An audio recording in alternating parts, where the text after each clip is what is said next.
নমস্কাৰ গাইজ, মই আপোনালোকক আজি লৈ আহিছোঁ শিৱসাগৰৰ শিৱদৌললৈ। যিহেতুকে বৰ্তমান চলি আছে শাওণ মাহ, সেইকাৰণে আহিলোঁ। আৰু দেখিছে এয়া শিৱদৌল পালোহি আমি। শিৱদৌলৰ ওচৰতে লাগি আছে এখন শিৱসাগৰৰ ছোৱালী কলেজ।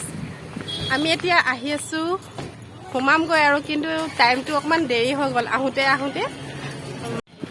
তথাপিতো একো নাই বাৰু, আমি সময়ত পালোহি। এতিয়া মই ধূপ আৰু চাকি অলপ লৈ ল'লোঁ, যিহেতুকে ভিতৰলৈ গৈ মই সেৱা এভাগ কৰিম বুলি ভাবিছোঁ।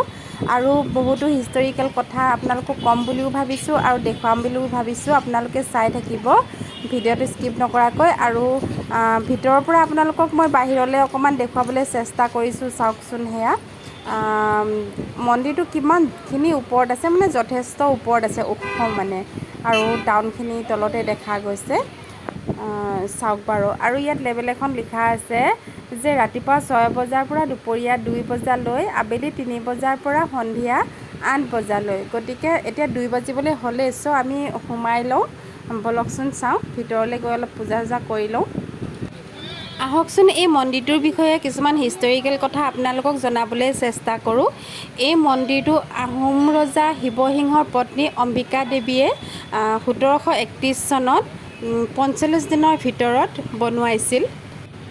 আৰু এই মন্দিৰটো ভাৰতৰ উত্তৰ পূব দিশত থকা অসম ৰাজ্যৰ শিৱসাগৰ জিলাত অৱস্থিত হয়। আৰু তাতোকৈও ডাঙৰ কথা যে জানিবলৈ পালে ভালেই লাগিব, ভাৰতৰ ভিতৰত ওখ মন্দিৰ, শিৱ মন্দিৰ, মানে ওখ শিৱ মন্দিৰ বুলি ক'লে আমাৰ অসমত থকা এই শিৱদৌলটোকেই বুজায়।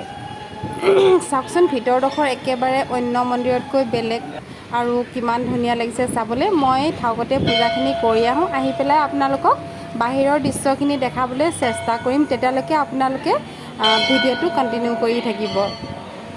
আৰু এই মন্দিৰটোৰ উচ্চতাটো আপোনালোকক জনাবলৈ পাহৰিয়ে গৈছিলোঁ। এই মন্দিৰটোৰ উচ্চতাটো হৈছে 104 ফুট।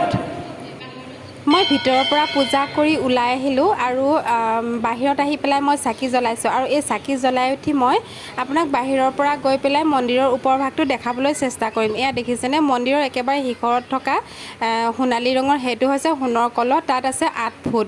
আৰু তাৰ পৰা ছাইডেৰে আহি পেলাই মই দেখাম আপোনালোকক শিৱসাগৰ পুখুৰীটো। যিটো ৰাস্তাৰে মই আহি আছোঁ ভিতৰতে মন্দিৰৰ ছাইডেৰে, মই চিধা গৈ পেলাই শিৱসাগৰ পুখুৰীটো পাম। শিৱসাগৰ পুখুৰী বুলিও কয়, বৰপুখুৰী বুলিও কয়। এয়া দেখিছেনে, এই পুখুৰীটো অকণমান দেখাবলৈ আপোনালোকক চেষ্টা কৰিছোঁ। পুখুৰীটোৰ বিষয়ে মই অন্য এটা ভিডিঅ'ত আপোনালোকক দেখাবলৈ চেষ্টা কৰিম আৰু ইনফৰ্মেশ্যন দিবলৈ চেষ্টা কৰিম, বিশেষ জানিবলৈ আৰু জনাবলৈ চেষ্টা কৰিম। আৰু বাকী মই মন্দিৰৰ কথাখিনি ক'ম। আৰু ইয়াৰ পিছত আৰু পুখুৰীটোত যদি আপুনি অলপ পূজা কৰিম বুলি ভাবে নহয়, তাত সুবিধা কৰি থৈছে, তাত গৈ আপুনি পূজা কৰিব পাৰে। আৰু মই শিৱদৌলৰ বিষয়ে অলপ ক'ম আপোনালোকক। শিৱদৌল বুলি কওঁতে মানে অকল শিৱদৌলটোৱেই নহয়, ইয়াত 3টা মন্দিৰৰ কম্বিনেশ্যন আছে। এতিয়া আপোনালোকে দেখি আছে শিৱসাগৰ পুখুৰী। এতিয়া আপোনালোকে চাই আছে শিৱসাগৰ পুখুৰীটো। মই ইয়াৰ পৰা ওলাই গৈ পেলাই আপোনালোকক দেখাম মন্দিৰ, আৰু অন্য 2টা মন্দিৰ আছে, সেই 2টা মন্দিৰ দেখাবলৈ চেষ্টা কৰিম। মই কৈছিলোঁ 3টা মন্দিৰৰ কম্বিনেশ্যনৰ কথা। যেতিয়া চিধাকৈ সোমাই আমি শিৱদৌল পাম, আৰু সোমায়েই সোঁ ছাইডে পাম আপোনাৰ বিষ্ণুদৌল, আৰু বাওঁ ছাইডে পাম আমি দুৰ্গাদেৱী দৌল।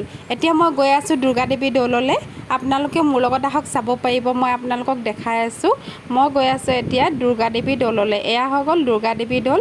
আৰু এইখিনিও বনোৱাইছিলে আপোনাৰ অম্বিকা দেৱীয়ে, শিৱসিংহৰ পত্নী অম্বিকা দেৱীয়ে বনোৱাইছিলে। আৰু এয়া মই আপোনালোকক দেখাই আছোঁ। আৰু ব্ৰিটিছে হাৰ মানি যোৱা প্ৰপাৰ্টি হয় একচুৱেলি। ব্ৰিটিছ যেতিয়া ভাৰতৰ পৰা গুচি গৈছিলে, তেতিয়া এইখিনি সম্পত্তিকে লৈ যাবলৈ বিচাৰিছিলে, আৰু ওপৰৰ পৰা যিটো সোণৰ কলহ আছিলে সেইটোও লৈ যাবলৈ বিচাৰিছিলে, নিব নোৱাৰিলে। তাৰপিছত এতিয়া সেয়েহে আমি অ'পেনকৈ চাবলৈ পাৰিছোঁ, বাহিৰত থিয় হৈ পেলাই ওপৰলৈ চাই আমি সেই সম্পত্তিবোৰ, অসমৰ সম্পত্তিবোৰ আমি চাবলৈ পাৰিছোঁ।